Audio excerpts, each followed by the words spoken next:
You ever wonder how the pros do it? How they make those big investment calls?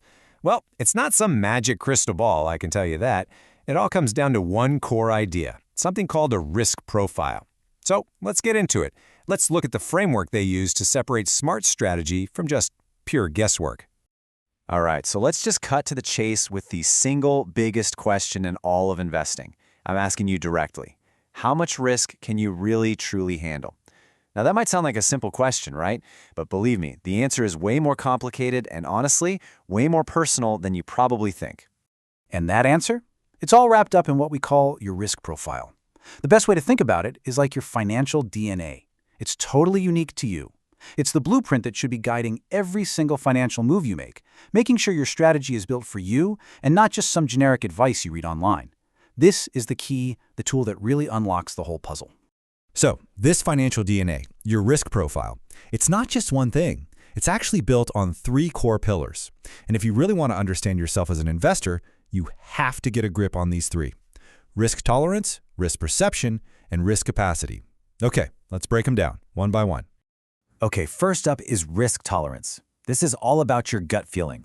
It's your emotional, psychological willingness to see your investments jump up and down, sometimes wildly, without completely freaking out and hitting the big red panic button. You know, it's like how much turbulence can you handle on a flight before you start gripping the armrest for dear life? That, right there, is your tolerance. All right, next we have risk perception. Now, this one is completely personal. It's your subjective opinion on what's risky and what's not. And it's totally shaped by your life experiences. So, for example, if you grew up hearing stories about how your grandpa lost his shirt in the stock market, you're probably going to see it as way riskier than someone whose family built their entire fortune investing. It's literally the personal lens you see the financial world through. And the third pillar, this one's a biggie. It's risk capacity. Forget feelings, forget opinions. This is the cold, hard math. It's simply about how much money you can afford to lose without it completely wrecking your life. You know, without it messing up your ability to pay rent or buy groceries. This isn't about how brave you feel. This is about the numbers. It's your financial safety net.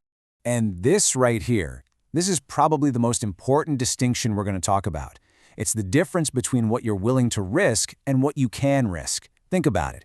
You can have a young investor who's totally fine psychologically with going all in on some crazy tech stock. That's high tolerance, right? But if the money they're using is for next month's rent, their capacity to lose that money is basically zero.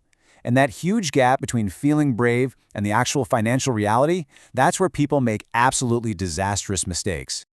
Okay, so let's circle back and dig a little deeper into that willingness part, your risk tolerance. Because it's not just some vague feeling. It's actually a mix of 2 very different things. You've got the objective, hard facts of your life.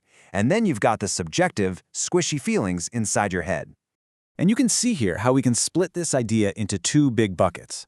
On one side, you've got your objective factors. This is the stuff you can measure, the hard data.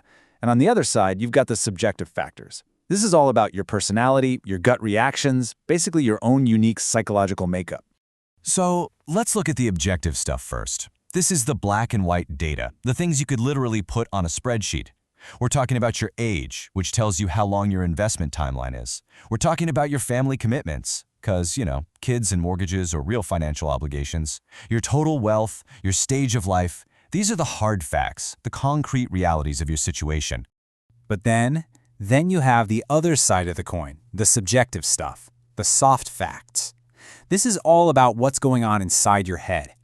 Are you the kind of person who sees risk and thinks opportunity? Or do you see it and think danger? I mean, what lets you sleep at night? Is it knowing your money is safe in a bank account? Or does the fear of missing out on big gains keep you awake? And let me be clear, this stuff is every bit as important as the numbers. All right, now here's where things get really interesting. And this is a point that a lot of people totally miss.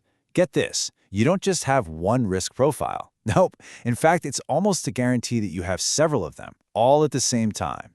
And this chart here just lays it out perfectly. Just think about your own money for a second. You've probably got different pots of money for different things, right?